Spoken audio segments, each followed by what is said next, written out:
الحمدللہ رب العالمین والصلاة والسلام علی خاتم الانبیاء والمرسلین وعلی آلہ واصحابہ اجمعین ومن تبعہم بإحسان الی یوم الدین اما بعد۔ الحمدللہ ایک ایسا کورس جس کی ہماری بھی تمنا تھی اور ہمارے کچھ چاہنے والوں کی بھی تمنا تھی کہ یہ کورس لانچ کیا جائے، مغربی فکر و فلسفے کا کورس، تو وہ الحمدللہ آج اس کا پہلا سبق ہے۔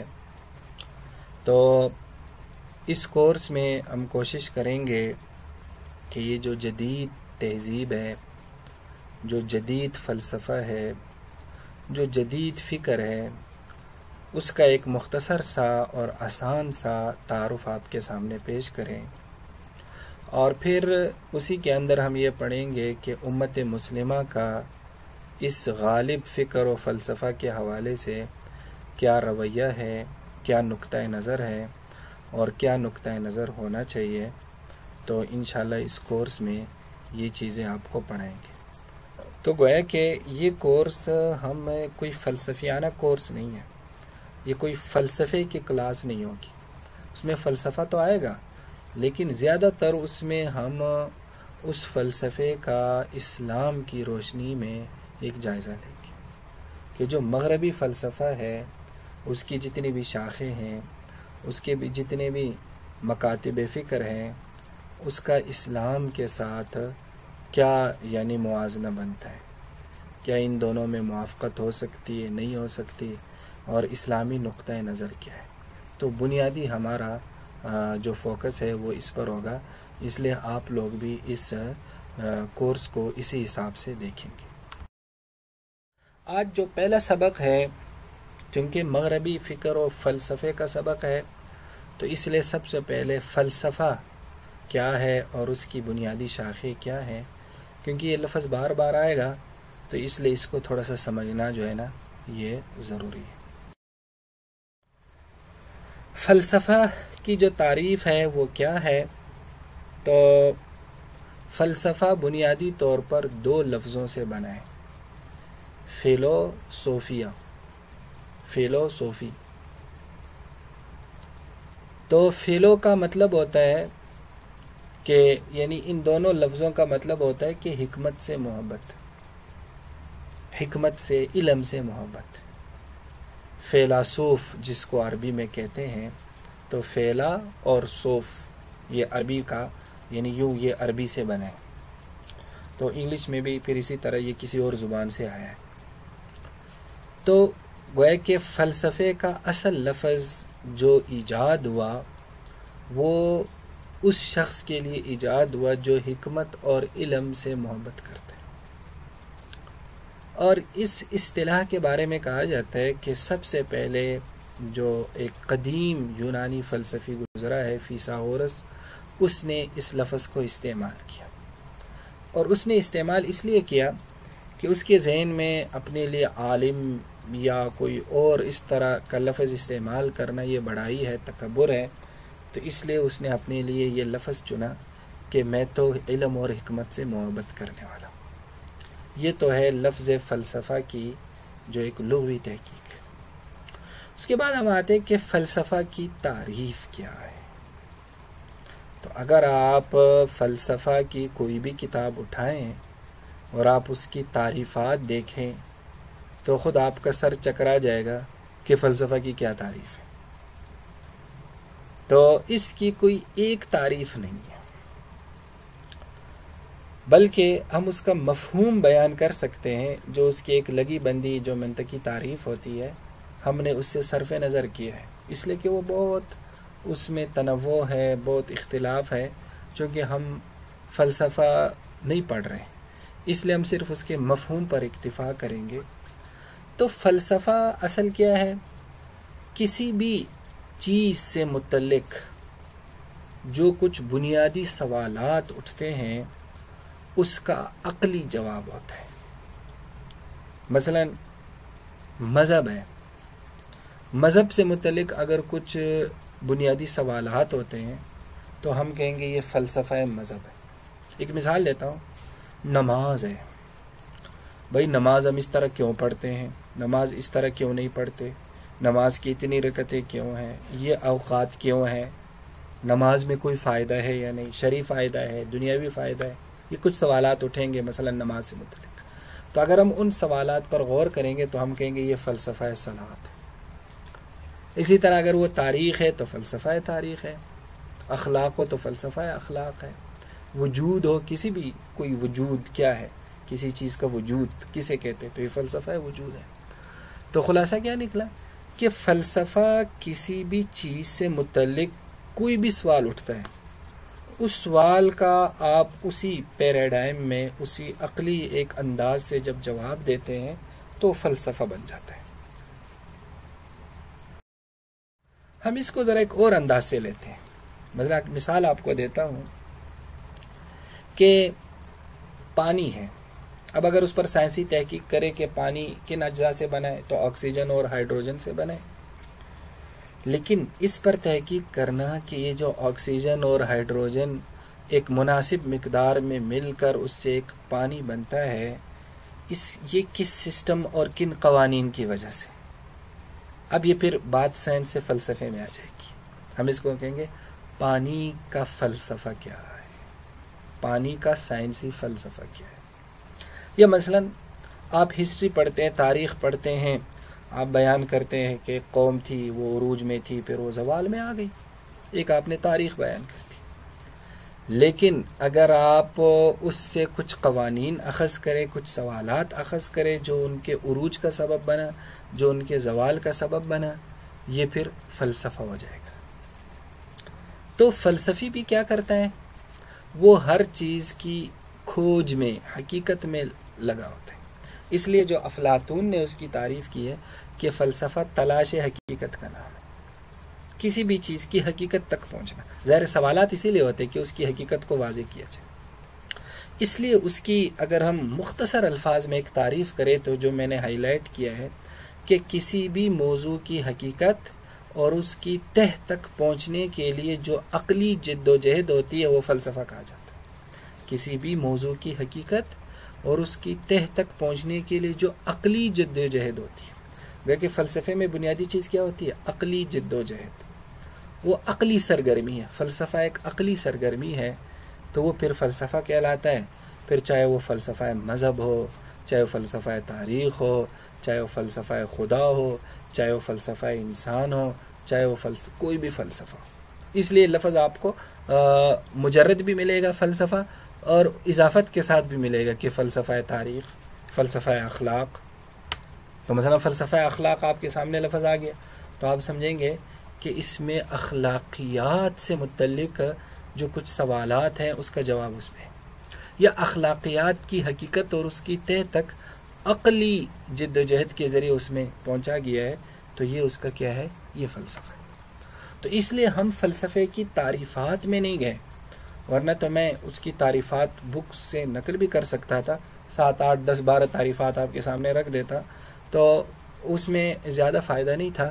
بلکہ اصل چیز یہ ہے کہ ہم اس کا آسان لفظوں میں سمجھیں کہ فلسفہ کیا چیز ہے. مجھے امید ہے کہ آپ لوگوں کو یہ لفظ فلسفے کا مفہوم کچھ نہ کچھ سمجھ آ چکا ہوگا. اس کے بعد ہے کہ فلسفہ کی شاخیں کیا ہیں، یعنی یہ جو عقلی سرگرمی ہوتی ہے اس کی بنیادی شاخیں کیا ہیں. ویسے تو اس کو بیان کرنے کی ضرورت نہیں ہے، اس لیے کہ کسی بھی چیز سے متعلق آپ سوالات قائم کرو، اس کی تہ تک پہنچنے کے لیے عقل استعمال کرو تو یہ فلسفہ بن جاتا ہے. لیکن بہرحال جو فلسفہ ایک فن ہے اس میں زیادہ تر کن چیزوں سے بحث ہوتی ہے، یہ اس لیے ہم اس کی شاخیں بیان کرتے ہیں. جو فلسفہ ایک باقاعدہ ایک فن ہے اس میں اس کی کن کن موضوعات سے بحث ہوتی ہے، تو اس لیے اس کی ہم یعنی تھوڑی سی شاخیں بیان کرتے ہیں. فلسفے کی سب سے بڑی اور بہت بڑی شاخ ہے مابعد الطبیعیات، میٹا فزکس. مابعد الطبیعیات، طبیعیات کیا ہے؟ طبیعیات کا مطلب ہوتا ہے یہ جو مادی دنیا ہے، فزیکل جو دنیا ہے، جو مادے سے بنی ہے، آگ سے، پانی سے، جتنی بھی عناصر ہیں، ہوا سے، اس سے جو ایک دنیا بنی ہے یہ طبیعیات ہے. ایک دنیا وہ ہے جو مادے سے نہیں بنی، وہ مابعد الطبیعات ہے، وہ میٹا فزکس ہے۔ وہ کون سی ہے جو مادے سے نہیں بنی؟ اس میں کچھ چیزیں تو ہمارے اسی کائنات کے اندر ہے جو مادے سے نہیں بنی۔ مثلا وقت ہے، وقت ہمیں نظر نہیں آتا، یہ مادے سے نہیں بنا۔ یا مثلا زمان ہے، وقت ہے، یا اسی طرح مثلا علت ہے، غایت ہے، شعور ہے، احساس ہے، یہ چیزیں کیا ہے؟ یہ مابعد الطبیعات ہے، یعنی یہ مادے سے نہیں بنی۔ کچھ تو یہ داخلی چیزیں ہیں عالم کے اندر، اور بڑا حصہ مابعد الطبیعات کا وہ ہے جو اس حصے سے اوپر ہے۔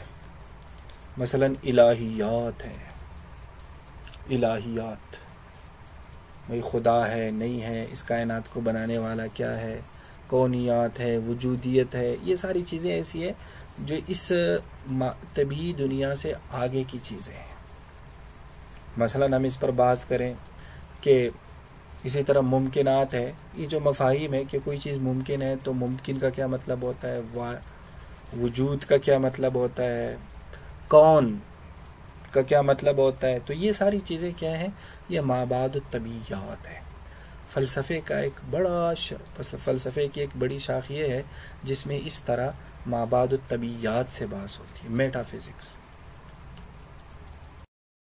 دوسری جو فلسفے کی بہت بڑی شاخ ہے اسے علمیات کہتے ہیں، ایپسٹمولوجی۔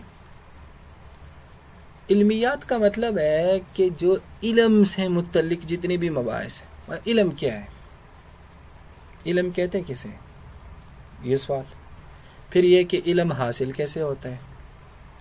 پھر یہ بات کہ ہم ایک چیز جان گئے تو یہ جاننا کیا ہوتا ہے؟ پھر ہمارے پاس کچھ معلومات ہوتی ہے، کچھ مجہولات ہوتی ہے، تو یہ معلومات کیا ہوتی ہے؟ پھر یہ بات جو ہم جانتے ہیں کیا واقعی ہم جانتے ہیں یا یہ ہمارا دعویٰ ہے کہ ہم جانتے ہیں؟ جو ہم نہیں جانتے کیا واقعی ہم نہیں جانتے یا ہم جانتے ہیں لیکن پھر بھی ہمارا دعویٰ ہوتا ہے کہ ہم نہیں جانتے؟ یہ تو اسی طرح عقل اور حواس کا کیا مقام ہے؟ علم حواس سے جو حاصل ہوتا ہے وہ کون سا علم ہوتا ہے؟ جو عقل سے حاصل ہوتا ہے وہ کون سا علم ہوتا ہے؟ یہ جو مختلف تعقلات ہوتے ہیں، تعقلات یعنی جو ہمیں علم سے جو چیزیں ہمیں حاصل ہوتی ہے، مثلا میری رائے ہے، عقیدہ ہے، حقیقت ہے، خطا ہے، یہ سارے علم سے متعلق ہوتے ہیں نا۔ رائے بھی ایک علم ہے، عقیدہ بھی ایک علم ہے، حقیقت بھی ایک علم ہے، خطا بھی ایک علم ہے، صداقت، امکان، تیقن، یہ کیا ہے؟ ان کا باہمی ربط کیا ہے؟ علم کا سرچشمہ کیا ہے؟ علم کی صداقت کے شرائط کیا ہیں؟ علم کے ماخذ کیا ہے؟ علم کے ٹولز اور ذرائع کیا ہے؟ یہ علم سے متعلق جتنے بھی آپ سوالات سوچ سکتے ہیں تو یہ فلسفے کا ایک بڑا موضوع یہ ہوتا ہے۔ ایک تیسرا موضوع جو کچھ مشکل بھی ہے اور وسیع بھی بہت ہے، جسے عموماً ایک لفظ کے تحت بیان کیا جاتا ہے، جمالیات، ایستھیٹکس۔ تو فلسفہ حسن و جمال، بظاہر تو یہ ہمیں بڑا آسان لگتا ہے کہ یہ حسن اور جمال کا فلسفہ، لیکن یہ بہت گہرا ہے۔ اس میں مثلا یہ بتایا جاتا ہے کہ کسی چیز کے حسین اور پرفیکٹ ہونے کا معیار کیا ہے۔ اب وہ چیز کوئی بھی ہو سکتی ہے، وہ علم بھی ہو سکتا ہے، وہ تحریر بھی ہو سکتی ہے، وہ انسان بھی ہو سکتا ہے، وہ کائنات بھی ہو سکتی ہے۔ پھر ظاہر ہے پرفیکٹ جو نہیں ہے تو پھر اس پر کیوں نہیں ہے تو اس پر تنقید ہوتی ہے، تو تنقید بھی اس میں اندر داخل ہے۔ پھر تنقید کی اقسام ہے، تو پھر اس میں ادب ہے، آرٹ ہے، ثقافتی مظاہر ہے، جتنی بھی یہ چیزیں ہیں یہ ساری فلسفہ جمالیات میں داخل ہیں۔ جمالیاتی تنقید، جمالیاتی ادب، پھر آرٹ ہے، پھر اس کے شاخیں ہیں، تو یہ کافی بڑا موضوع ہے اور اس پر مستقل بڑی بڑی کتابیں لکھی گئی ہیں۔ لیکن بہرحال تو مختصراً آپ یہی سمجھ لو کہ کسی بھی چیز کے پرفیکٹ ہونے کا معیار کیا ہے، خوبصورت ہونے کا، اور خود خوبصورتی کیا چیز ہے، پھر اس خوبصورتی پر جو نقد کیا جاتا ہے اس کے کیا اصول ہیں، تو یہ چیزیں فلسفہ جمالیات میں آتی ہیں۔ چوتھے نمبر پر جو فلسفے کی بڑی شاخ ہے وہ اخلاقیات ہے، ایتھکس۔ اخلاقیات کا مطلب ہے کہ جتنے بھی انسانی اعمال ہیں، رویے ہیں، ہمارے احساسات ہیں، ہمارے جذبات ہیں، ان میں اچھا اور برا کیا ہے، خیر اور شر کیا ہے، اور خیر اور شر کے متعین کرنے کا پیمانہ کیا ہے۔ میرا کوئی عمل درست ہے یا غلط ہے، درست ہونے کا معیار کیا ہے، غلط ہونے کا معیار کیا ہے۔